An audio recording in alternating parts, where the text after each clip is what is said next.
Jangan lupa subscribe YouTube channel Metro TV News dan jangan lupa nyalakan notifikasinya. Pemirsa, alih-alih melanjutkan kepemimpinannya hingga 3 periode, Presiden Jokowi meminta agar sosok presiden yang menggantikan dirinya di Pilpres 2024 bisa melanjutkan program-program kerja yang sudah berjalan di era kepemimpinannya. Lantas siapa sosok yang bisa memenuhi harapan tersebut? Apakah sosok capres yang berasal dari kabinet Jokowi atau di luar kabinet? Saya akan membahasnya bersama dengan Ketua Umum Himpunan Pengusaha Muda Indonesia atau HIPI, Mardani Hamami, dan Direktur Eksekutif Indikator Politik Indonesia, Burhanuddin Muhtadi. Selamat malam, Mas Mardani, Mas Burhan. Malam. Oke, saya ke Mas Mardani dulu ya. Mas Mardani, Anda minta Pak Jokowi jangan cepat-cepat meninggalkan HIPMI ya, yang diteruskan dengan teriakan lanjutkan untuk Pak Jokowi. Setelah dalam tanda kutip ditolak Presiden, apakah HIPMI akan membidik sosok lain yang bisa meneruskan program Presiden Jokowi? Ya, kita sangat sayang kepada Bapak Presiden Insinyur Joko Widodo, di mana masa COVID ini beliau hampir 2 tahun tidak bekerja, hanya mengurus masalah COVID, sehingga banyak program-program beliau yang masih belum bisa dikerjakan secara penuh. Salah satu kita, karena saya putra Kalimantan, yang beliau mengambil kebijakan IKN Ibu Kota Negara, yang menurut saya butuh persiapan yang matang agar berkelanjutan yang menjadi kepastian, sehingga kita menginginkan Pak Presiden Jokowi dapat menyelesaikan masalah IKN itu sampai masa jabatan beliau. Dan juga pembangunan infrastruktur yang merata bukan hanya di Jawa tapi di luar Jawa, sehingga itu sangat berdampak sekali kepada para pengusaha-pengusaha, dan terkhusus yang baru saja beliau mengambilkan kebijakan 40% BUMN wajib membeli UMKM dari produk Indonesia.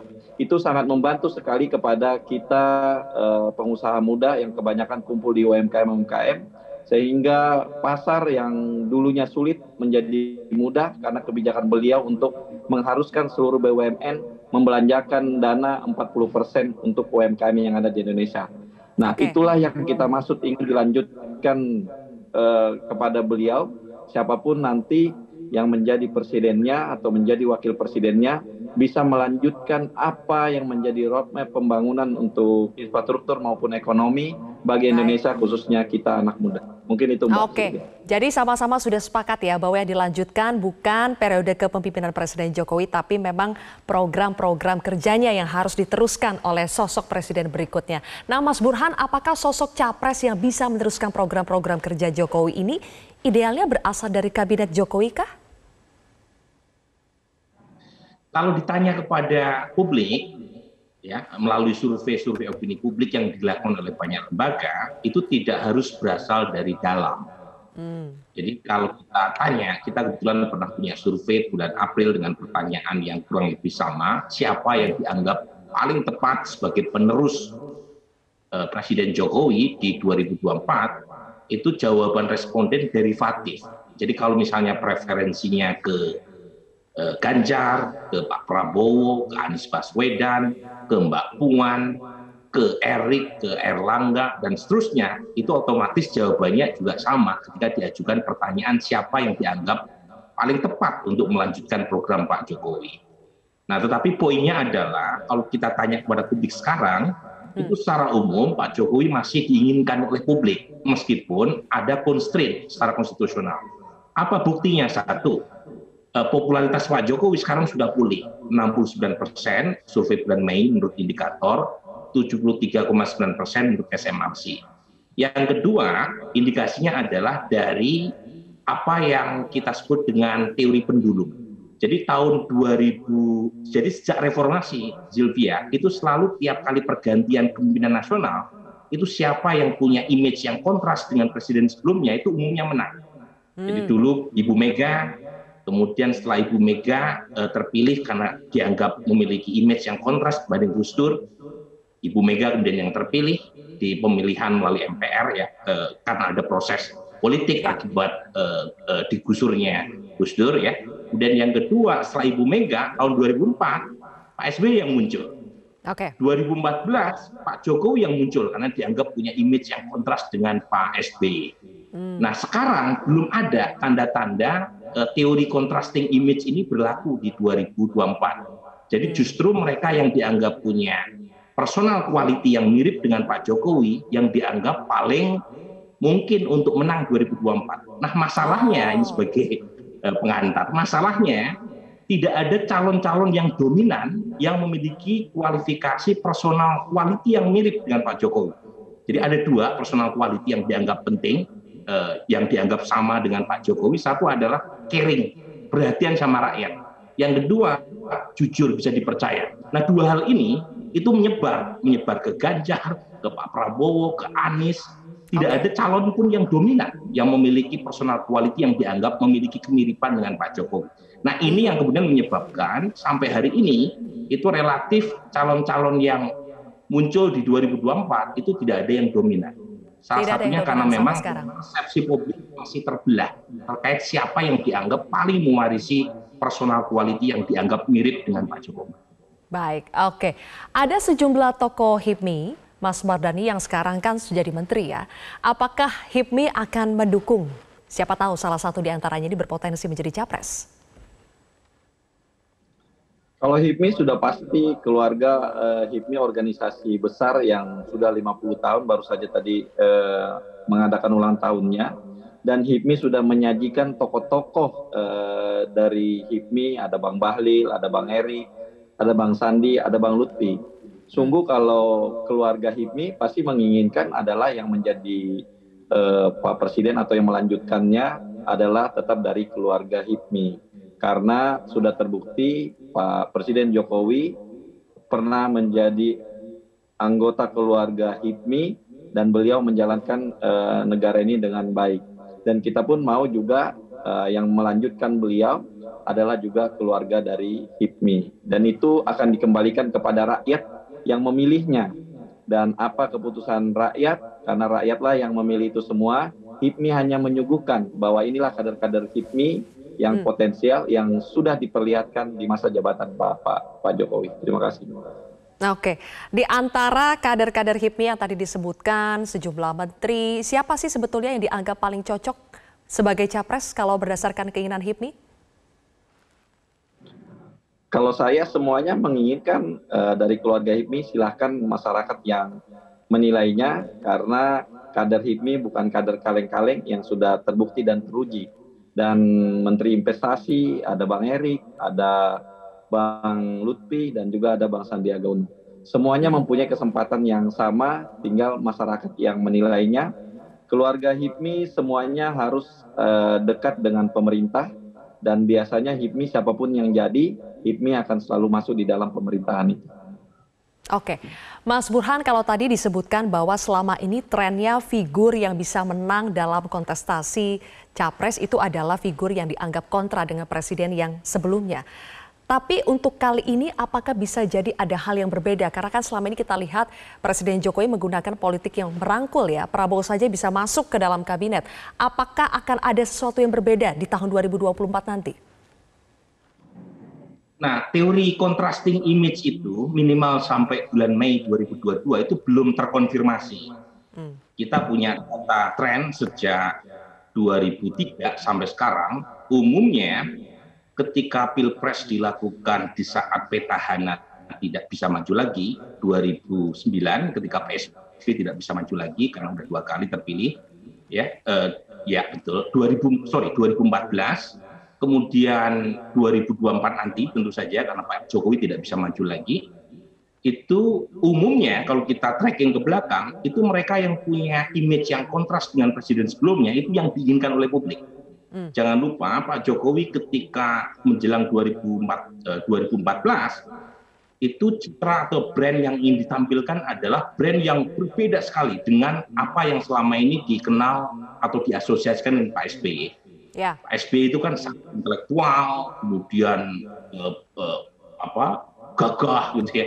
Kemudian tapi kadang-kadang dianggap kurang hands on gitu ya. Pak Jokowi menampilkan kebalikannya. Beliau sangat dekat dengan publik, tidak menjaga jarak, bicara apa adanya, low konteks gitu ya. Tetapi saat yang sama juga semboyannya kerja. Nah, itu yang kemudian dipilih oleh publik 2014. Nah, 2024, kalau misalnya teori contrasting image itu yang berlaku, seharusnya Anies Baswedan yang unggul. Karena Mas Anies itu menampilkan citra yang berbeda dengan Pak Jokowi. Jadi kalau kita lihat survei-survei kan sejauh ini Mas Anies ada di peringkat ketiga. Artinya meskipun suara Mas Anies cukup signifikan, tetapi contrasting image yang berbeda dengan Pak Jokowi itu belum menarik pemilih secara lebih luas. Nah, peringkat pertama, peringkat kedua masih Ganjar, Pak Prabowo, dan Ganjar sendiri justru menampilkan citra yang seolah-olah mewarisi Pak Jokowi. Jadi, sejauh ini belum ada konfirmasi bahwa teori contrasting image akan berlaku di 2024, tetapi masih ada 1,5 tahun, jangan-jangan 1,5 tahun ke depan publik menginginkan citra yang berbeda dengan apa yang diasosiasikan dengan Pak Jokowi sekarang. Oke. Tapi Mas Burhan, apakah citra yang contrasting image tadi itu kalau harapannya adalah bisa meneruskan program kerja Jokowi saat ini, apakah bisa dilakukan oleh figur yang memiliki citra yang kontra dengan presiden sebelumnya? Kita akan bahas nanti Mas Burhan dan juga Mas Mardhani. Kita harus jeda terlebih dahulu, pemirsa. Prime Time akan kembali sesaat lagi. Banyak yang menyampaikan lanjutkan. Hati-hati, ini tahun politik. Bapak Ibu yang menyampaikan lanjutkan, saya yang di demo.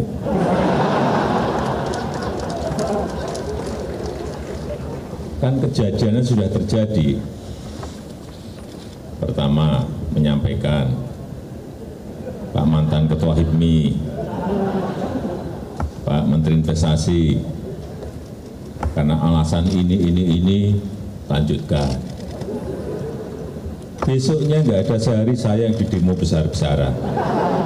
Loh, yang ngomong bukan saya, yang di demo saya. Demo dong Pak Halil.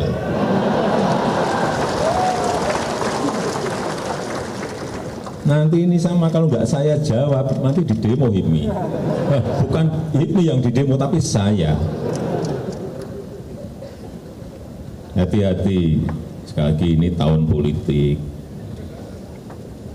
Tapi saya nangkap yang dimaksud dilanjutkan itu adalah programnya.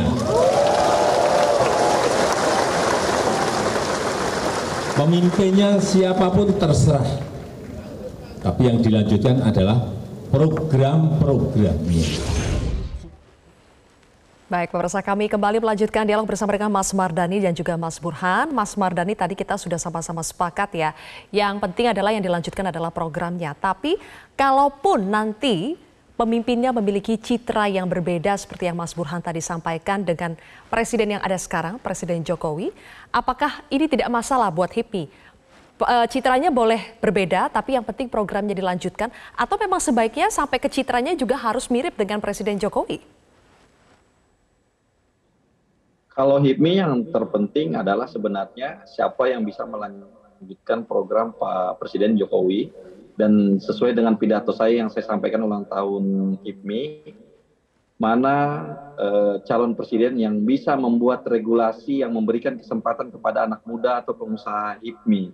Salah satunya saya sampaikan tadi di permasalahan perbankan, bahwa kalau kita lulus S1, S2, kalau mau pinjam bank, yang ditanya pinjam 1M, yang ditanya asetnya ada 1M, tidak mungkin anak muda yang baru lulus kuliah mempunyai aset sama seperti besaran pinjamannya.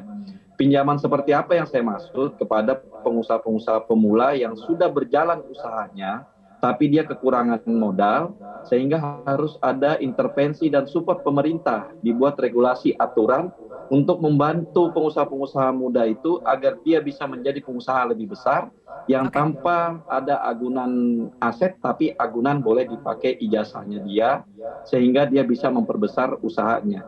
Sehingga indikator pengusaha Indonesia yang sekarang hanya 3,4%, Malaysia 5%, dan Singapura 7%, kita bisa mengejar ketertinggalan dari negara-negara lain, apalagi di 2030 kita menghadapi bonus demografi. Sehingga harus ada regulasi yang betul-betul mengatur bagaimana anak muda berani menjadi pengusaha dan dibantu perbankannya oleh pemerintah. Mungkin itu yang dimaksud dari HIPMI, Mbak Sylvia. Oke, jadi ada harapan yang kuat dari dunia pengusaha karena tantangan-tantangan yang ada saat ini. Mas Burhan, selama ini kalau Anda lihat sejauh mana pentingnya dukungan kalangan pengusaha muda dalam kontestasi Pilpres? Ya sangat krusial ya, karena pengusaha muda ini itu adalah mereka ini bukan hanya kalau dari sisi logistik kan mungkin belum bisa sebesar pengusaha yang sudah mapan, tapi setidaknya dengan jumlah yang besar, dengan bonus demografi yang luar biasa, maka dukungan pengusaha muda itu bukan hanya bermakna secara elektoral, tetapi juga dalam konteks setelah pemenangan, setelah menang, setelah memerintah, mereka menjadi ujung tombak untuk menggolkan segala kebijakan yang diambil oleh presiden. Jadi menurut saya apa yang disampaikan oleh Presiden Jokowi terkait dengan kebijakan yang selama ini diambil yang sangat ramah kepada dunia usaha itu memang harus dilanjutkan oleh presiden siapapun, karena bagaimanapun penting buat keberlanjutan program. Kalau istilahnya Pak Jokowi tidak setiap ganti pemimpin ganti kebijakan, silahkan program yang baik, kebijakan yang baik seharusnya dilanjutkan siapapun presiden mendatang. Tetapi kalau misalnya ada hal yang kurang baik, bisa ditingkatkan atau diperbaiki sehingga menghasilkan sustainability policy dan kebijakan yang bermanfaat buat publik. Nah, ini kritik yang disampaikan Presiden Jokowi selama ini seolah-olah setiap pemimpin baru menghasilkan kebijakan baru dan mengabaikan kebijakan lama yang positif. Nah, ini seharusnya bisa diperbaiki di 2024. Jangan karena alasan politik kemudian kebijakan lama karena terasosiasi dengan pemimpin sebelumnya diterabas, dihabisi, sementara kebijakan baru belum tentu memberikan manfaat. Jadi hal yang positif dilanjutkan, hal yang negatif bisa diperbaiki untuk keberlanjutan kebijakan. Baik, kalau begitu terima kasih Mas Burhan dan juga Mas Mardani telah hadir bersama kami di Prime Time News hari ini. Pemirsa, Prime Time News masih akan kembali lagi dengan sejumlah informasi lainnya dalam segmen Prime and Viral.